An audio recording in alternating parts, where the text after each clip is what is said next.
La infidelidad no fue lo peor que descubrí en la escuela de mi esposo. Durante mucho tiempo pensé que el cansancio explicaba todo. Trabajaba desde casa, con reuniones que se mezclaban con meriendas, correos que respondía con una mano mientras con la otra ayudaba a mi hija, Emma, a terminar una tarea o a buscar un juguete perdido. Mi esposo era profesor en el mismo colegio al que ella asistía. Tenía horarios irregulares, compromisos que aparecían de un día para otro, tutorías que se alargaban más de lo habitual. Yo asumía que era parte de su trabajo. Siempre lo había sido y tampoco tenía razones para dudar. Nuestra vida no era perfecta, pero era estable. O eso creía. Las primeras señales no llegaron como una sospecha clara, sino como comentarios sueltos, dichos sin malicia, con esa naturalidad peligrosa que tienen los niños cuando no saben que están diciendo algo importante. Papá se queda mucho con la seño Clara después de clases, me dijo Emma una tarde, mientras coloreaba en el suelo. La seño Clara siempre se cansa, comentó otro día. Papá dice que carguemos cosas por ella. No me alarmé. En una escuela, los profesores se ayudan. Colaboran. Pensé que estaba exagerando. Pensé que yo era la que estaba sensible, agotada, demasiado encerrada en la rutina de la casa. Pero los comentarios no solo se repitieron, cambiaron de forma. Se volvieron más específicos. Empecé a notar incoherencias pequeñas que, por separado, no significaban nada. Tutorías que no aparecían en el calendario compartido de Google. Clases extracurriculares improvisadas los fines de semana. Llegadas cada vez más tarde, muchas veces después de las 10 de la noche, con explicaciones vagas y respuestas cortas. Cuando preguntaba, se irritaba. Decía que no todo tenía que estar anotado, que yo estaba controlándolo, que exageraba. Y luego vino el cambio más evidente, el teléfono. Antes lo dejaba sobre la mesa, desbloqueado, sin cuidado. De pronto empezó a llevarlo consigo incluso para ir al baño, cambió contraseñas y se molestaba si de casualidad yo lo miraba de reojo. Una noche, sin levantar la voz pero con una firmeza que no le conocía, me dijo: «Ya no quiero que mires mi celular. Ni a 20 metros». Esa frase se me quedó clavada. Aún así, no pensé en lo peor, pero sí pensé en una infidelidad, sí. Pensé en algo emocional, quizá físico. Pensé en una crisis silenciosa. Nunca imaginé lo que estaba a punto de descubrir. El día que todo se rompió no fue buscando pruebas. Fue por costumbre. Él se estaba duchando. Su cartera estaba sobre la cómoda de nuestra habitación, donde siempre la dejaba. Iba a moverla para limpiar el polvo cuando se abrió apenas y algo blanco asomó. Pensé que sería un recibo, alguna foto vieja. Él solía guardar papeles antiguos ahí. Era una ecografía. Por un segundo me tranquilicé sola. Pensé que debía ser vieja, de algún álbum, de algún recuerdo que nunca había sacado. La tomé sin apuro, casi con indiferencia, convencida de que estaba exagerando otra vez. Busqué la fecha. Era reciente. Demasiado reciente. Sentí como el cuerpo entendía antes que la cabeza. Ahí estaba el nombre del centro médico. La semana de gestación. Todo demasiado claro. Todo ordenado. Todo imposible de explicar. Me senté en la cama con la ecografía entre los dedos mientras escuchaba el agua de la ducha correr.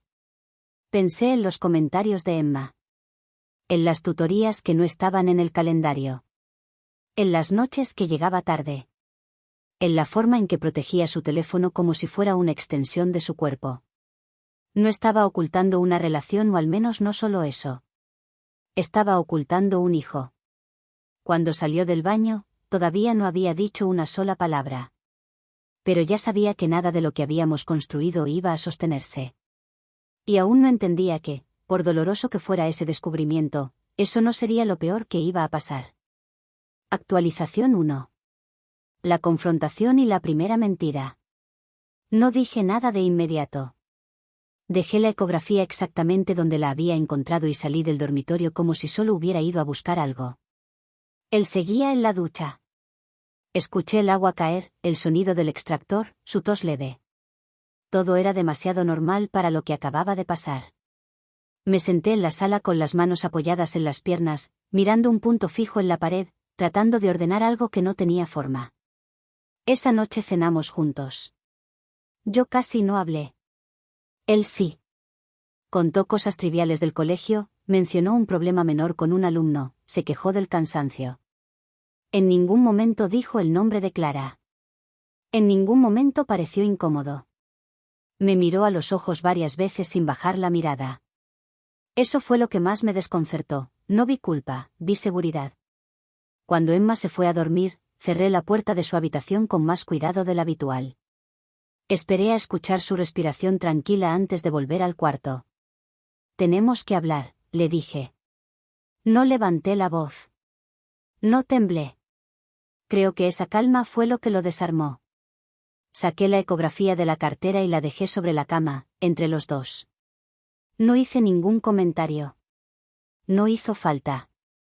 La miró durante unos segundos, frunciendo el ceño, como si intentara ganar tiempo. Luego se sentó en el borde de la cama y se pasó las manos por la cara. No es lo que parece, dijo finalmente. Tiene fecha, respondí. Y no es la mía. Ahí empezó a hablar. No de una vez, sino a trompicones. Dijo que había sido una situación complicada, que no lo había planeado, que pasó en un momento de debilidad. Confirmó que Clara estaba embarazada, pero insistió en que eso no significaba que yo dejara de ser importante. Que estaba confundido.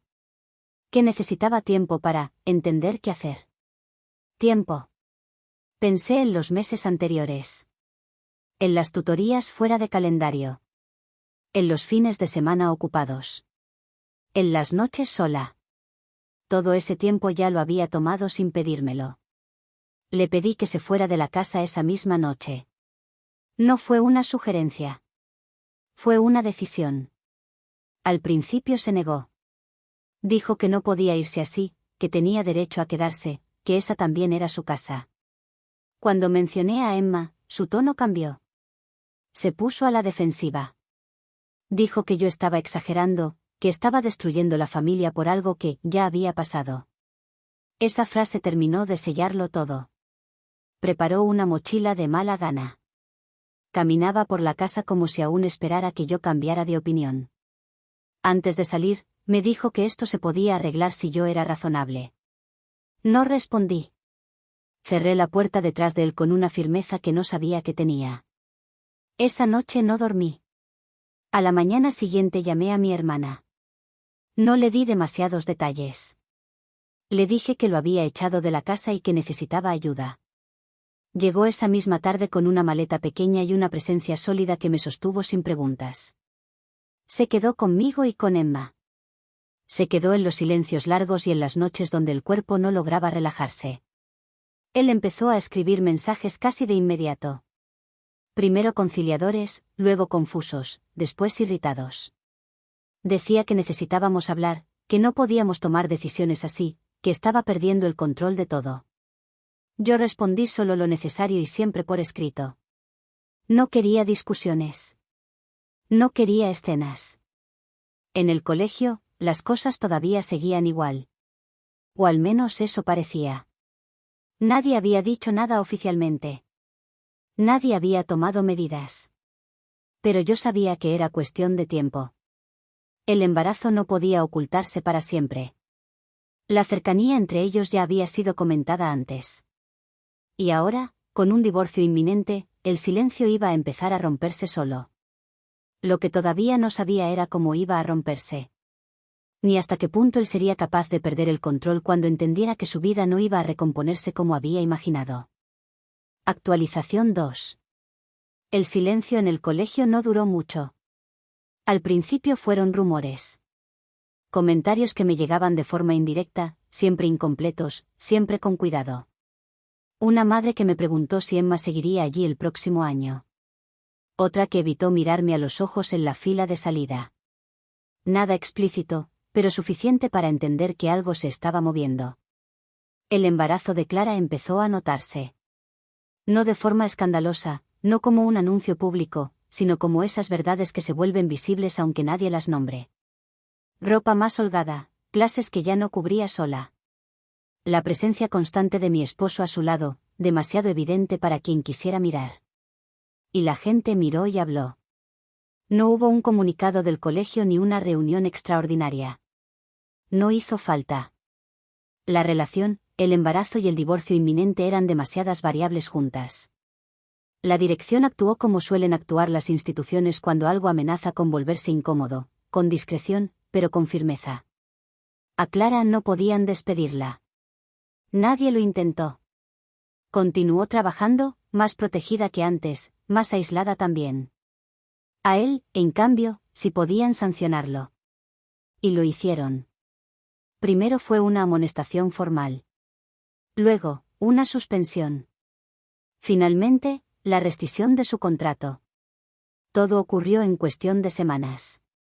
Cuando perdió el trabajo, algo en él se quebró definitivamente. Empezó a llamarme a horas imposibles. Dejaba mensajes de voz largos, desordenados, donde pasaba del arrepentimiento a la acusación sin transición. Decía que le habían arruinado la carrera, que nadie había sido justo con él, que todo se había salido de control demasiado rápido. Nunca hablaba de nuestra hija. Nunca hablaba del embarazo. Solo hablaba de sí mismo. Una noche volvió a la casa sin avisar. Yo estaba en la cocina con mi hermana cuando escuchamos golpes en la puerta. No eran suaves. No eran de alguien que quiere hablar. Eran golpes cargados de urgencia y rabia. Me asomé por la ventana y lo vi ahí, con el rostro desencajado, gesticulando, hablando solo. Francamente tuve un mal presentimiento. Tenemos que arreglar esto ahora, gritó cuando abrí apenas la puerta. No puedes hacerme esto. Le pedí que se fuera. Le dije que no era un buen momento. Que habláramos otro día, por los canales adecuados. Eso lo enfureció. Empezó a decir que yo lo había dejado sin nada, que si yo hubiera sido más comprensiva nada de esto habría pasado. Subió la voz. Me insultó. Dijo cosas que nunca le había escuchado decir, palabras que parecían guardadas para cuando ya no hubiera nada que perder. Intenté cerrar la puerta pero la empujó desde afuera, en el forcejeo me empujó a mí hacia atrás. No fue un golpe fuerte, pero fue suficiente para que el miedo se instalara de golpe, claro y frío. Mi hermana llamó a la policía antes de que yo pudiera reaccionar. Los vecinos salieron. Vecinos que durante años lo habían saludado con cordialidad, que lo conocían como un hombre tranquilo, trabajador, educado. Lo vieron gritar. Lo vieron perder el control. Cuando llegaron los agentes, él cambió el tono de inmediato. Pasó de agresivo a derrotado en segundos. Esa noche entendí que ya no se trataba solo de una traición emocional, se trataba de seguridad. Después de ese episodio, no volví a hablar con él directamente. Todo pasó a través de abogados. Cada mensaje quedó registrado. Cada intento de contacto fue documentado. Solicité una orden de alejamiento y me la concedieron sin demasiadas preguntas. Él no lo aceptó bien. Intentó comunicarse igual, a través de conocidos, a través de mensajes indirectos. Decía que estaba en terapia, que se sentía perdido, que había cometido el peor error de su vida. Decía que necesitaba mi ayuda para recuperar su vida. Cada intento confirmaba algo que ya sabía, seguía esperando que yo cargara con las consecuencias de sus decisiones. Mientras tanto, yo empecé a moverme. Inicié formalmente el proceso de divorcio. Cambié rutinas. Empecé a planear el cambio de colegio de Emma. No quería que creciera rodeada de miradas cargadas de una historia que no le pertenecía. Mi hermana siguió conmigo, firme, acompañándome en cada trámite, en cada noche difícil, en cada momento donde la duda amenazaba con volver. Lo que todavía no sabía era cómo iba a sentirse el final. No el legal, sino el emocional.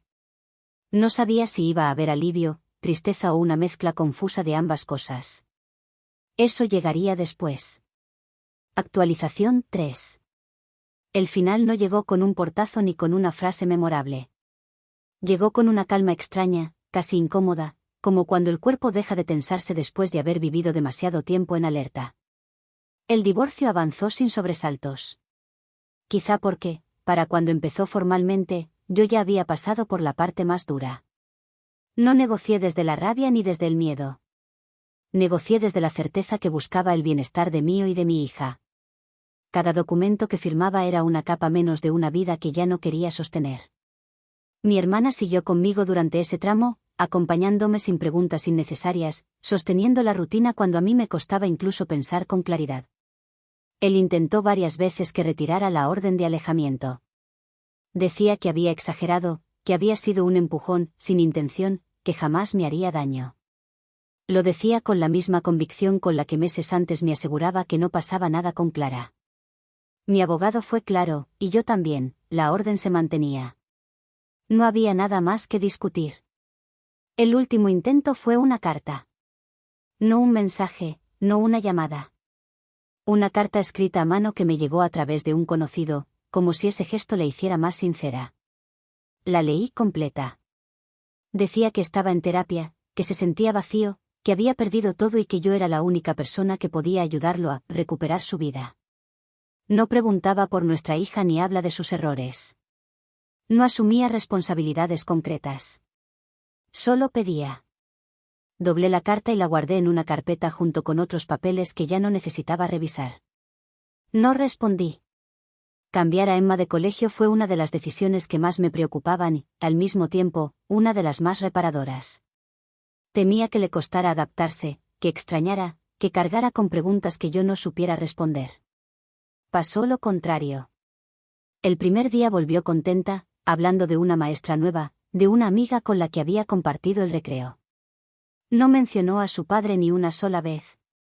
Esa noche dormí sin sobresaltos por primera vez en mucho tiempo. La vida en el colegio anterior siguió sin nosotros. Clara continuó trabajando allí. Su embarazo avanzó y yo, por suerte, nunca me vi en la difícil posición de tener que hablar directamente con ella. Él quedó fuera de ese mundo que había usado durante años como refugio y justificación. No sentí alivio al pensar en su caída, tampoco satisfacción. Sentí distancia. Y la distancia, descubrí, es una forma muy poderosa de paz. Supe la verdad completa mucho después, cuando ya no la estaba buscando. No vino de él. Vino de una conversación ajena, de esas que llegan sin intención de herir porque asumen que una ya cerró el capítulo. El embarazo de Clara no era suyo. Nunca lo había sido. Durante un momento me quedé en silencio, procesándolo. No sentí alivio. Tampoco rabia. Sentí algo distinto, más frío, ironía. Porque la infidelidad seguía siendo real. Los meses de mentiras seguían siendo reales. Las noches fuera, las tutorías inventadas, la doble vida, la violencia cuando perdió el control, todo eso había ocurrido igual. El embarazo no había sido la causa de su caída, solo el catalizador. Comprendí entonces que no había perdido una familia por un hijo que no era suyo. La había perdido por decisiones que tomó mucho antes, cuando creyó que podía mentir sin consecuencias. Saberlo no cambió nada. Y eso fue lo más revelador de todo. Mi rutina empezó a rearmarse de a poco. Volví a disfrutar del silencio de la casa. Recuperé hábitos que había abandonado sin darme cuenta, empecé a sentirme cómoda otra vez en mi propio espacio y mi hermana se quedó hasta que ambas supimos que ya no hacía falta. Se fue sin discursos ni despedidas largas. No celebré nada. No sentí triunfo.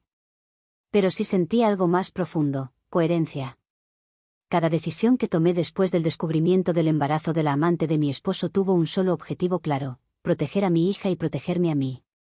Todo lo demás, su caída, su desesperación, su arrepentimiento tardío, fueron consecuencias, no metas. Epílogo. A veces me preguntan si lo perdoné. No sé responder eso con una sola palabra. Lo que sí sé es que dejé de justificarlo, de explicarlo, de sostenerlo. Dejé de hacerme cargo de una historia que no escribí yo. Durante mucho tiempo pensé que sobrevivir significaba aguantar. Hoy sé que sobrevivir, en mi caso, fue soltar. Soltar la necesidad de entenderlo todo. Soltar la culpa que nunca fue mía. Soltar la idea de que cerrar una puerta era fracasar. No arruiné su vida. Decidí que mi vida y la paz de mi hija era mucho más importante que sostener una mentira. Y con eso fue suficiente. Me casé con un hombre divorciado, y nunca entendí que seguía viviendo en su primer matrimonio. Cuando lo conocí, su pasado no me asustó. Había estado casado, tenía hijos y hablaba de su divorcio con una calma que yo interpreté como madurez. No evitaba el tema ni lo dramatizaba. Lo mencionaba como quien habla de una etapa cerrada, algo que se entiende, se aprende y se deja atrás. Nunca sentí que intentara ocultar nada, y eso me dio una confianza que, en ese momento, me pareció sólida. Me explicó desde el principio que sus hijos eran su prioridad. No lo dijo como advertencia, sino como una verdad simple. Yo lo respeté de inmediato. Nunca intenté competir con eso ni ocupar un lugar que no me correspondía. Al contrario, me esforcé por ser paciente, por entender tiempos que no dependían solo de nosotros, por aceptar que amar a alguien con hijos implica convivir con vínculos que no desaparecen. Pensaba que el amor adulto también se construye así, sin fantasías de borrón y cuenta nueva, sin exigir que todo empiece limpio. Cuando nos casamos, sentí que ese equilibrio funcionaba. Los primeros meses fueron tranquilos, incluso agradables. Teníamos rutinas simples, conversaciones largas al final del día, silencios cómodos que no necesitaban explicación. La relación con los niños parecía fluir. Yo cuidaba no imponerme, no corregir demasiado, no ocupar un espacio que no me pertenecía del todo. Él me agradecía esa actitud, decía que no todas las mujeres habrían sido capaces de manejar una situación así con tanta madurez. Yo recibía esas palabras como un halago, sin notar que, poco a poco, empezaba a adaptarme más de la cuenta para que todo encajara. Las visitas a casa de su exesposa comenzaron como algo práctico. Es más fácil ver a los niños allá, me decía. Así evitamos conflictos. No me molestaba. O al menos eso me repetía. Me decía que era una buena señal que pudieran llevarse bien, que eso hablaba de responsabilidad, de estabilidad emocional. Nunca cuestioné esas visitas. A veces lo acompañaba, otras veces me quedaba en casa. Él iba, volvía, y yo seguía con mi día. Con el tiempo, esas visitas se hicieron más frecuentes. No siempre avisaba con anticipación. A veces salía por la tarde y regresaba entrada la noche, con una tranquilidad difícil de explicar. No parecía cansado ni alterado.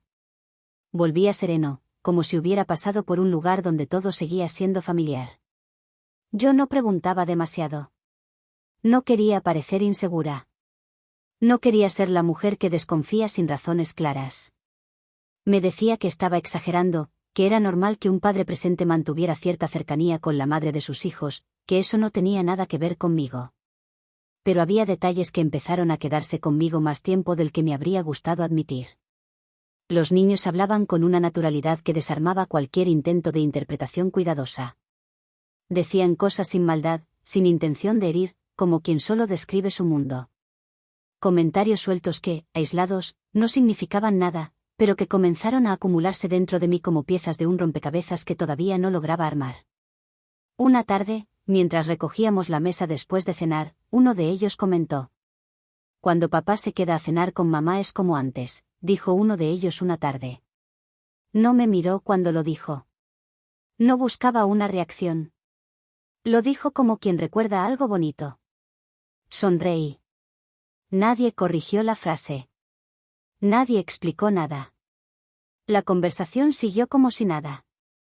Yo continué ordenando los platos, con esa sensación incómoda de estar ocupando un lugar que no terminaba de ser definitivo, aunque legalmente lo fuera. No sabía cómo nombrar lo que sentía. No era celos. No era desconfianza abierta. Era algo más sutil y persistente, la impresión de que, aunque yo era su esposa, había una historia que seguía ocurriendo en paralelo, en otro espacio al que yo no pertenecía del todo. Él, cuando notaba mi silencio, me tranquilizaba. No lo dicen con mala intención, me decía. Son niños. Yo asentía. Sabía que tenía razón. Y aún así, algo dentro de mí empezaba a tensarse. En ese momento no entendía que estaba mal. Solo sabía que, poco a poco, empecé a sentirme como una invitada educada en una vida que, en teoría, ya era mía. Y aunque todavía no tenía pruebas ni palabras claras, había una intuición que se repetía con insistencia: el pasado no estaba tan atrás como yo había creído. Todavía no sabía hasta dónde llegaba eso. Ni cuánto iba a doler entenderlo. Actualización 1. No hubo un momento exacto en el que pudiera decir, aquí empezó todo a romperse. Lo que hubo fue una sucesión de decisiones pequeñas, casi invisibles, que tomé para que la vida siguiera funcionando sin fricción. Decisiones que no parecían sacrificios en ese momento, pero que, con el tiempo, empezaron a costarme demasiado. Aprendí a no preguntar de más. A no fruncir el ceño cuando algo me incomodaba. A no marcar diferencias entre lo que era razonable y lo que simplemente me dolía.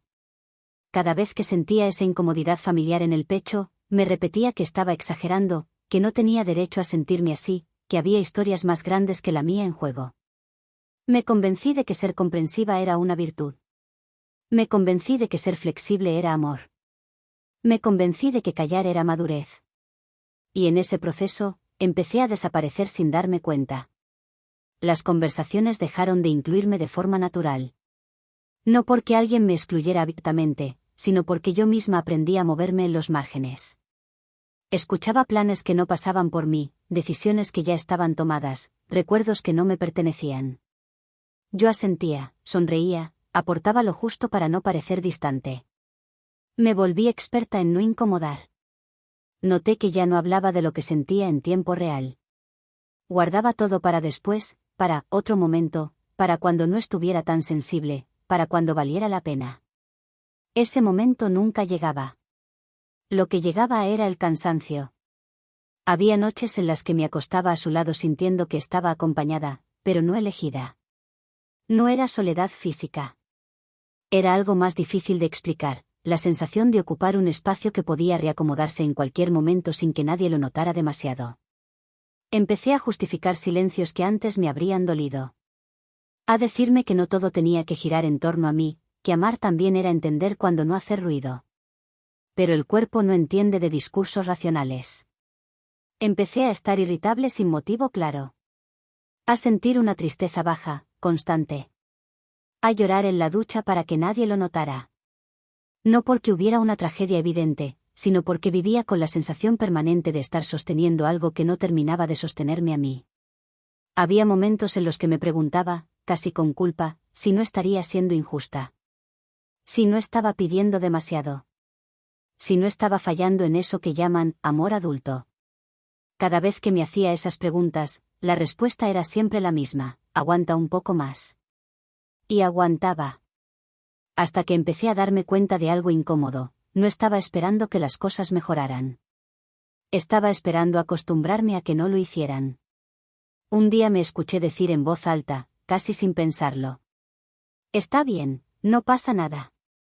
Y entendí que eso ya no era una frase tranquilizadora. Era una renuncia. Todavía no había confrontaciones. Todavía no había verdades dichas. Todavía no había decisiones firmes. Pero algo dentro de mí ya estaba cambiando de lugar. No hacia afuera, sino hacia adentro. Porque cuando el amor empieza a sentirse como un esfuerzo constante por no molestar, algo esencial ya se está perdiendo. Y yo estaba empezando a sentirlo. Lo que no sabía entonces era que esa incomodidad no iba a quedarse callada mucho más tiempo. Que el silencio que yo había aprendido a sostener iba a romperse. Y que, cuando finalmente hablara, lo que iba a escuchar ya no tendría vuelta atrás. Actualización 2. No hablé de inmediato. Porque una parte de mí todavía esperaba estar equivocada. Esperaba que todo tuviera una explicación sencilla. Que esa incomodidad constante fuera solo cansancio. Que, si seguía callando un poco más, las cosas volverían a acomodarse solas. Pero esa esperanza se rompió con una llamada. Fue a media tarde. Yo estaba sola en casa cuando sonó el teléfono. No reconocí el número, pero contesté igual. Al otro lado hubo un segundo de silencio, como si la otra persona también estuviera midiendo algo. Hola, ¿eres tú?, dijo una voz femenina. Sí, respondí. ¿Quién habla?, dijo su nombre. No hizo falta que explicara más. Su voz no era hostil, pero tampoco amable. Era segura. Demasiado segura. No quiero incomodarte, continuó en un tono que decía todo lo contrario. Solo pensé que era correcto hablar contigo directamente. Sentí el cuerpo tensarse. ¿Hablar conmigo de qué? Pregunté. De los niños, dijo. Y de algunas cosas que, supongo, ya sabes. Ese, supongo, me cayó como una piedra. No sé a qué te refieres, respondí, aunque ya empezaba a intuirlo. Suspiró, como si yo estuviera retrasando una conversación inevitable. Mira, no quiero problemas, añadió. Solo quería que supieras que estamos intentando llevar las cosas con calma, por el bien de la familia. La palabra familia se quedó flotando entre nosotras. ¿Qué familia? Pregunté. Hubo otro silencio. Más largo. La de siempre, dijo finalmente. Tú sabes y si no, ya él te dirá.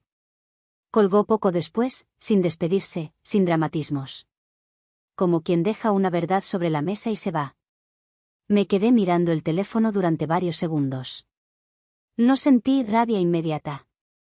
Sentí algo peor, la realidad de que yo era la única persona que todavía no había sido informada del todo. Cuando él llegó a casa, yo ya no estaba intentando entender. Estaba intentando no derrumbarme antes de tiempo. Cenamos en silencio al principio. Yo movía la comida en el plato sin hambre.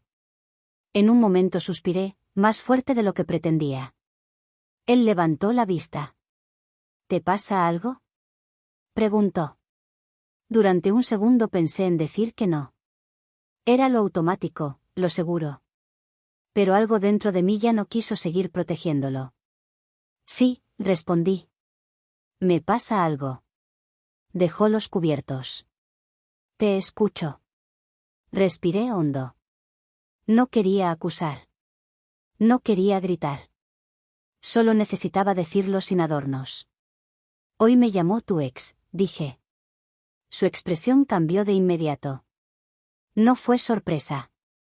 Fue alarma. ¿Para qué? Preguntó rápido. Para hablar de la familia, respondí. De la de siempre. Bajó la mirada, pero no dijo nada. Necesito que me digas algo, continué. Y necesito que me lo digas ahora, sin vueltas. ¿Pasó algo entre ustedes después de que nos casamos? No respondió enseguida. Se pasó la mano por la nuca. Ese gesto fue suficiente. Fue una vez, dijo, en voz baja. No significó nada. Sentí que el aire se me iba de los pulmones, pero no grité. Me contuve todo lo que pude para no llorar y respiré, quedándome quieta. ¿Una vez cuándo? Pregunté. Hace un tiempo, respondió. Fue un error. Nostalgia. Confusión. ¿Y yo? Dije. ¿Dónde entro yo en esa explicación? Tú eres con quien quiero estar, dijo rápido. Siempre lo fuiste. Lo miré con una calma que no sabía que tenía. Entonces explícame por qué soy la última en enterarme, dije. ¿Por qué ella se siente con derecho a llamarme? ¿Por qué yo siempre tengo que entender? Intentó acercarse. Me levanté. No me toques, pedí. Déjame terminar. No fue solo la infidelidad, continué. Fue darme cuenta de que nunca saliste del todo de esa relación. Yo solo entré cuando era más cómodo. Te amo, dijo, como quien no tiene otra cosa que decir. Me equivoqué. Lo sé, respondí. Pero amar no es lo mismo que elegir. Esa noche dormimos en la misma casa, pero no juntos. Yo me quedé despierta, mirando el techo, repasando cada momento en el que había dudado de mí para no incomodar. Cada ocasión en la que había aceptado menos de lo que necesitaba para sentirme segura. Al día siguiente actuó como si nada hubiera cambiado.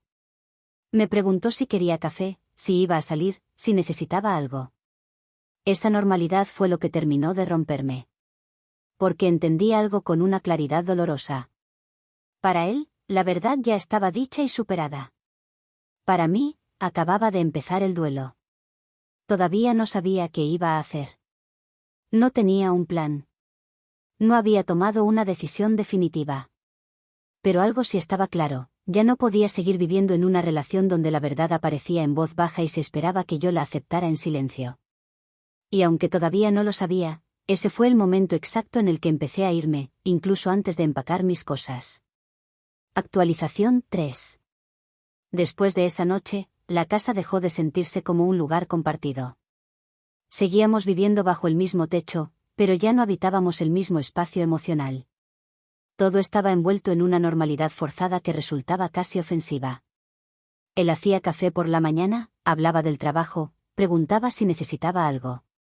Yo respondía lo justo.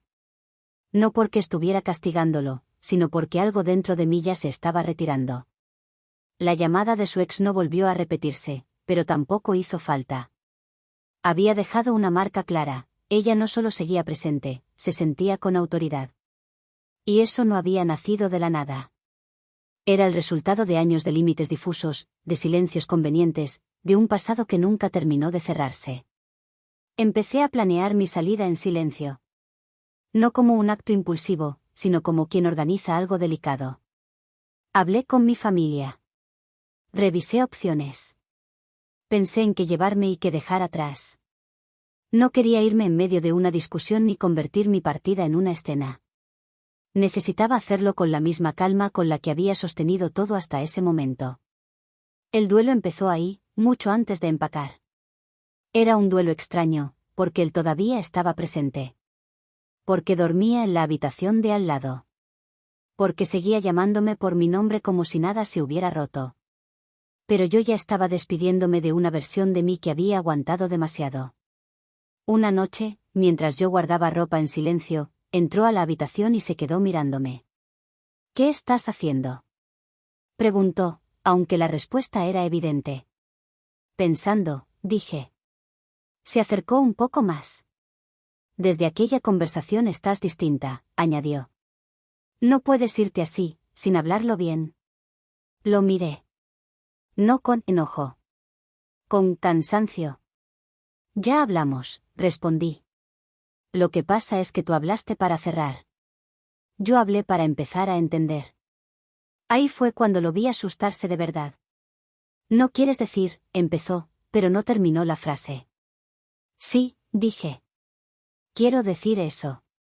Su voz cambió. Ya no era defensiva. Era urgente. Podemos arreglarlo, dijo. Podemos ir a terapia. Puedo poner límites. Puedo cambiar cosas. Escuché cada propuesta con atención. No porque dudara, sino porque necesitaba confirmar algo. Eso mismo, le dije. Todo eso lo estás ofreciendo ahora, cuando ya me estoy yendo, no cuando lo necesitaba. Se pasó la mano por el rostro, nervioso. Tengo miedo de perderte, admitió, con la voz medio rota. No quiero que esto termine así.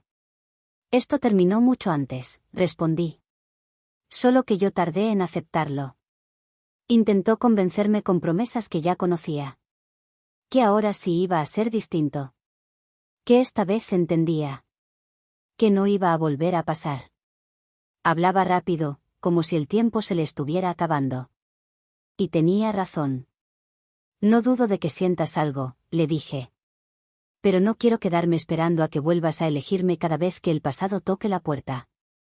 Ahí se quebró. No lloró como en las películas, pero su voz se volvió frágil. Nunca quise hacerte daño. Lo sé, respondí. Pero aún así lo hiciste. Y lo hiciste porque siempre hubo algo más importante que cuidarme a mí. Esa fue la última conversación larga que tuvimos. Los días siguientes fueron administrativos. Prácticos. Dolorosamente tranquilos. Hablamos de cuentas, de tiempos, de cómo organizar la separación. La palabra divorcio apareció sin gritos, sin dramatismos, pero con un peso enorme. No era una amenaza. Era un hecho. El día que me fui, no hubo despedida larga. Tomé mis cosas, cerré la puerta y no miré atrás. No porque no doliera, sino porque sabía que si lo hacía, iba a dudar. Esa noche dormí en otra casa, en otra cama, con una tristeza profunda, y una paz que no sentía desde hacía mucho tiempo. Con el tiempo entendí algo que me costó aceptar. No me fui porque no lo amara. Me fui porque amarme a mí misma ya no era compatible con quedarme. No fui la mujer con la que engañó. Fui la mujer que llegó cuando él todavía no había terminado de vivir su primer matrimonio. Y esta vez, cuando el pasado volvió a reclamar su lugar, yo decidí no competir. Elegí irme. Y por primera vez, sentí que esa elección sí había sido mía. Me casé creyendo que me unía a una familia, y terminé enfrentándome a todos. Durante el noviazgo pensé que había tenido suerte. No solo me estaba enamorando de una mujer con la que me sentía cómodo, escuchado y respetado, sino que además parecía venir de una familia muy unida. De esas que se reúnen seguido, que opinan de todo, que están presentes en cada decisión importante. Yo lo veía como algo positivo. Crecí en un entorno mucho más distante y, en el fondo, siempre pensé que eso era lo que quería para mi propia vida: cercanía, apoyo, sensación de pertenencia. Al principio, nada parecía fuera de lugar.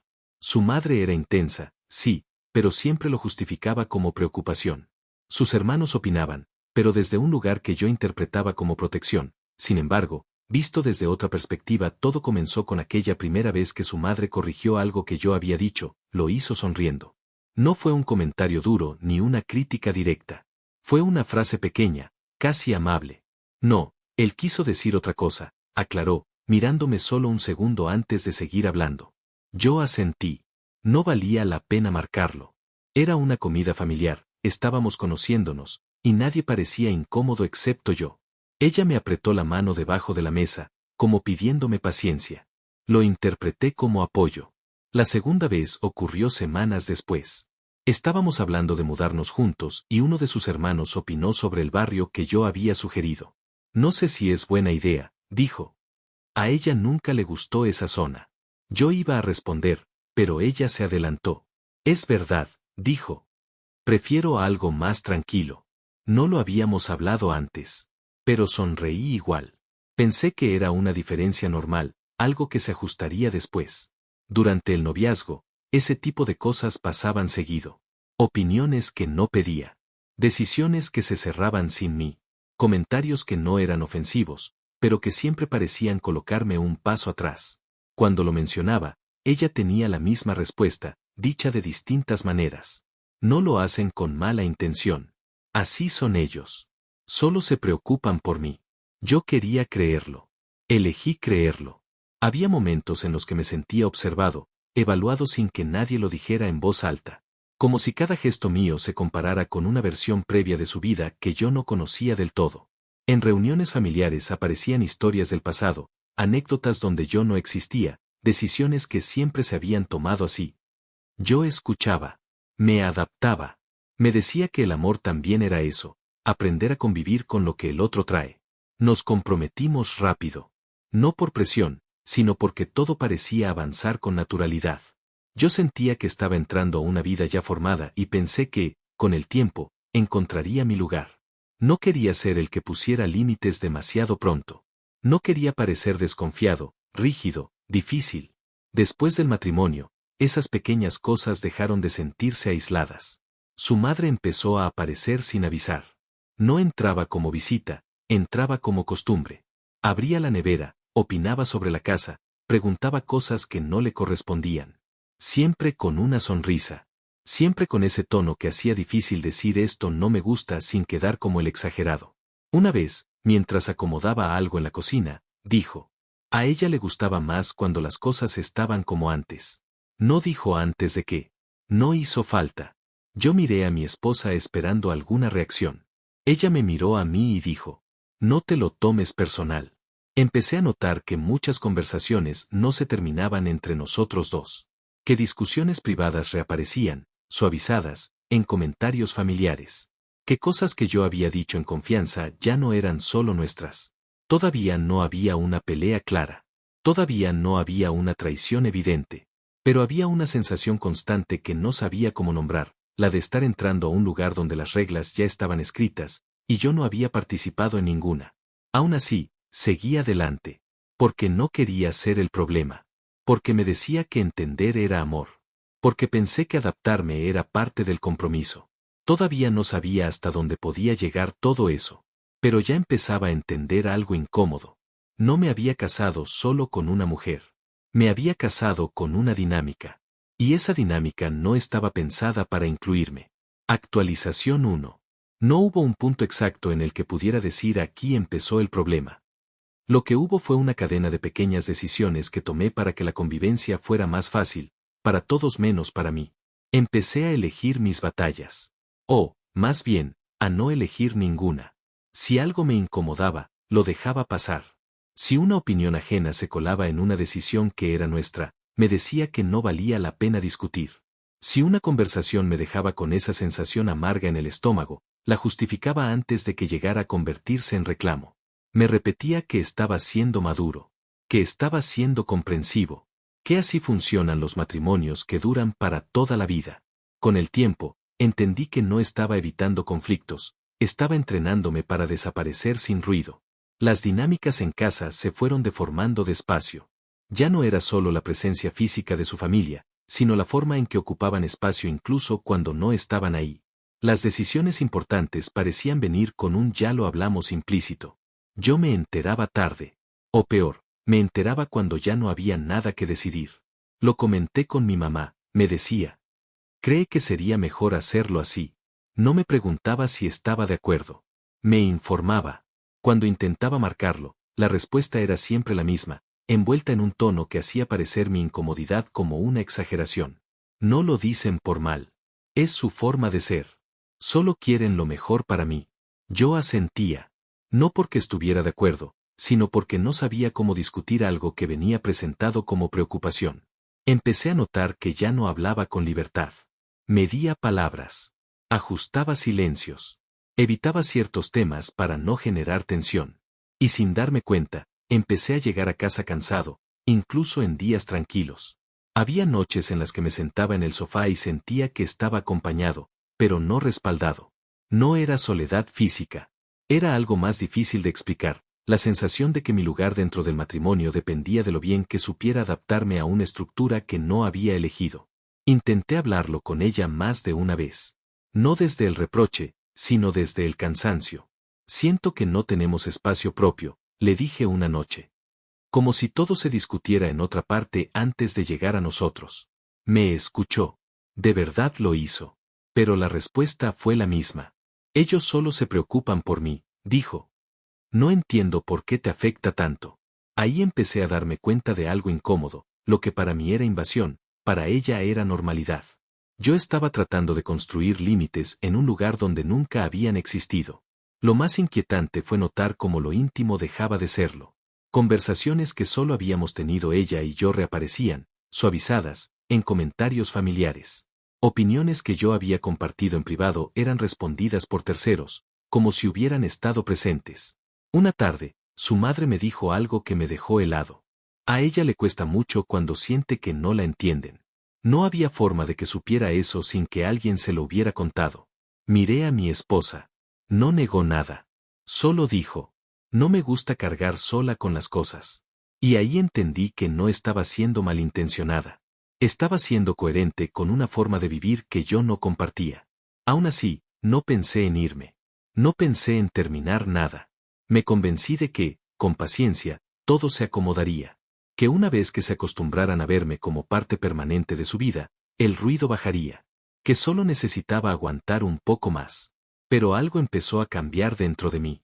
Ya no esperaba que las cosas mejoraran. Empecé a esperar acostumbrarme a que no lo hicieran. Un día me escuché decir, casi sin pensarlo, está bien, no pasa nada. Y supe que esa frase ya no era tranquilidad. Era resignación. Todavía no había una traición clara. Todavía no había un estallido.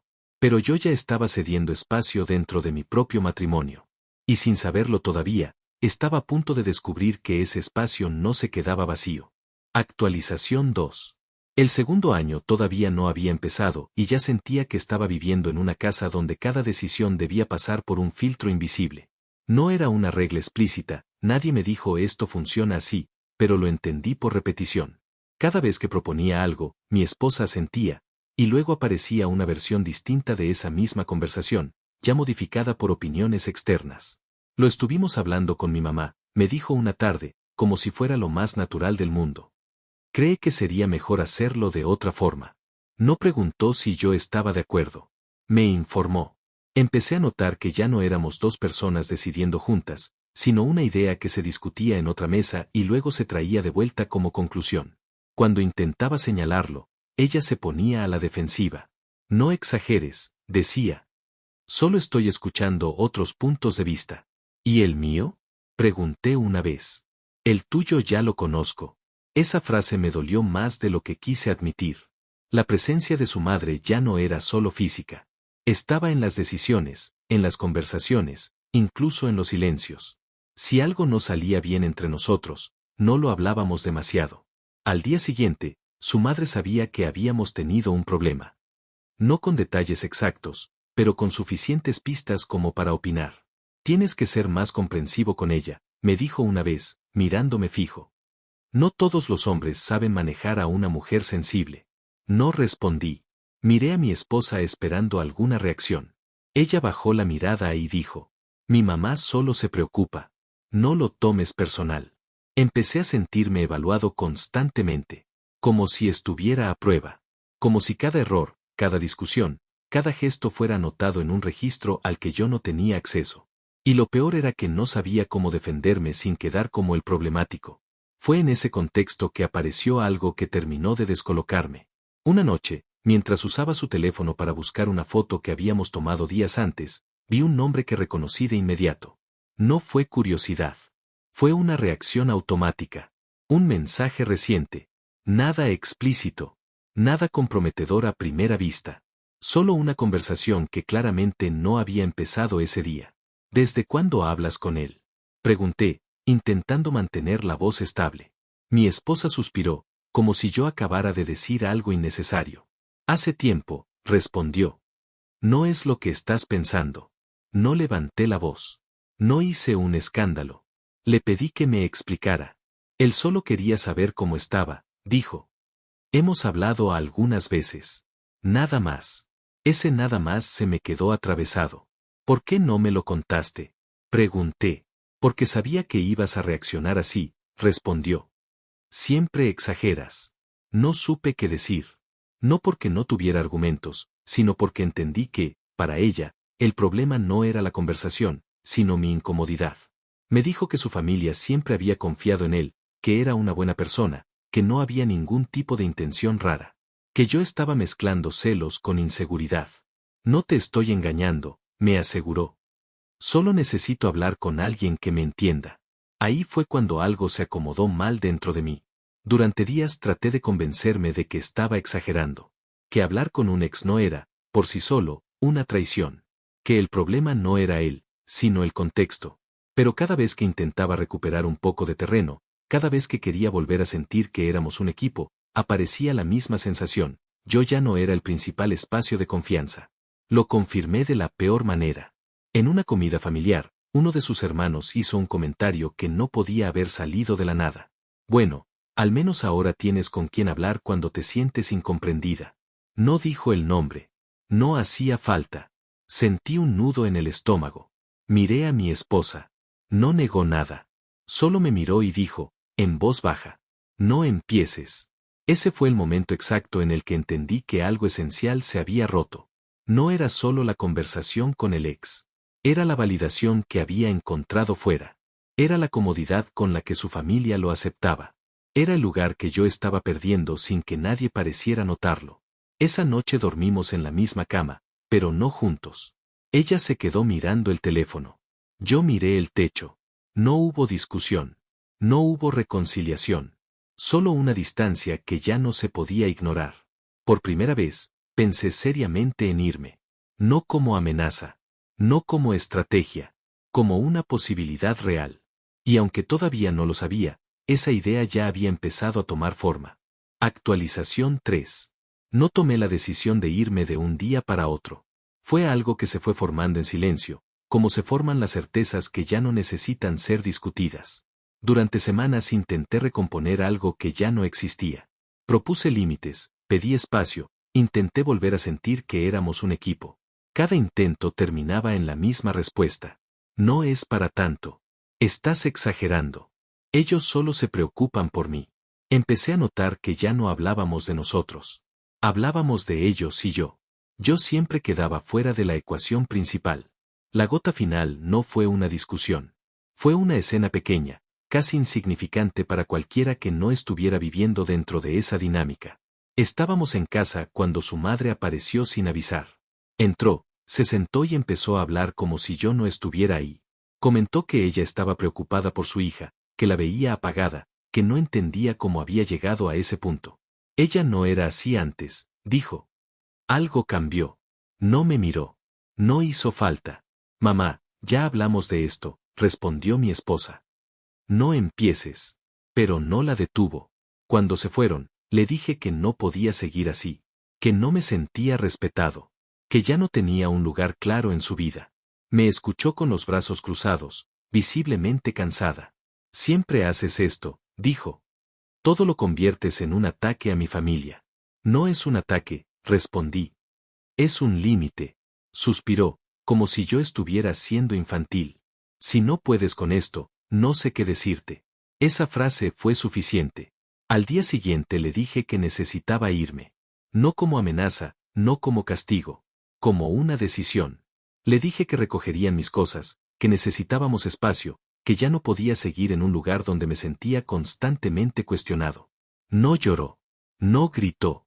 Me dijo que estaba siendo impulsivo, que estaba tirando todo por la borda por tonterías. Que su familia solo quería protegerla. Fui a casa de sus padres a buscar algunas cosas que había dejado allí. No quería hacerlo solo, pero tampoco quería pedir ayuda. Pensé que sería rápido. No lo fue.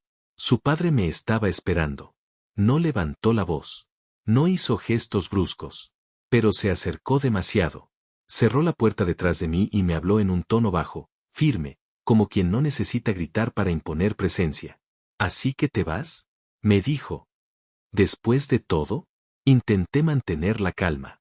Le dije que no estaba ahí para discutir, que solo quería recoger mis cosas. Mi hija está destrozada, continuó. Y tú te vas por tonterías. No son tonterías para mí, respondí. Se inclinó un poco hacia adelante. Los hombres de verdad no abandonan. Los hombres de verdad ponen límites, dije, casi sin reconocer mi propia voz. Uno de sus hermanos estaba en la sala. No dijo nada. Solo miraba. El otro apareció unos segundos después. Nadie intervino. Mi esposa estaba ahí, escuchando. No dijo nada para detenerlo. Cuando finalmente habló, fue para justificarlo. Está alterado, dijo. Solo se preocupa por mí. Ahí entendí todo. No iba a haber mediación. No iba a haber comprensión tardía. No iba a haber un momento en el que alguien dijera esto no está bien. Para ellos, yo ya no era el esposo. Era el problema. Recogí mis cosas en silencio. Nadie me detuvo. Nadie se disculpó. Nadie intentó entender. Cuando salí, sentí algo que no había sentido en meses, alivio.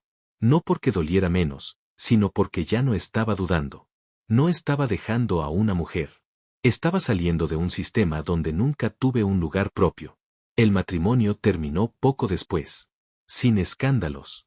Sin reconciliaciones dramáticas. Con distancia y papeles firmados. Hoy, cuando miro atrás, no pienso en la suegra, ni en el ex, ni en la discusión final. Pienso en lo mucho que confundí entender con aguantar. En cómo creí que el amor consistía en adaptarse hasta desaparecer. Aprendí algo que no se olvida. Cuando para estar en una relación tienes que dejar de ser tú, no estás construyendo una familia. Estás sobreviviendo dentro de otra. Y de ahí, nadie sale intacto.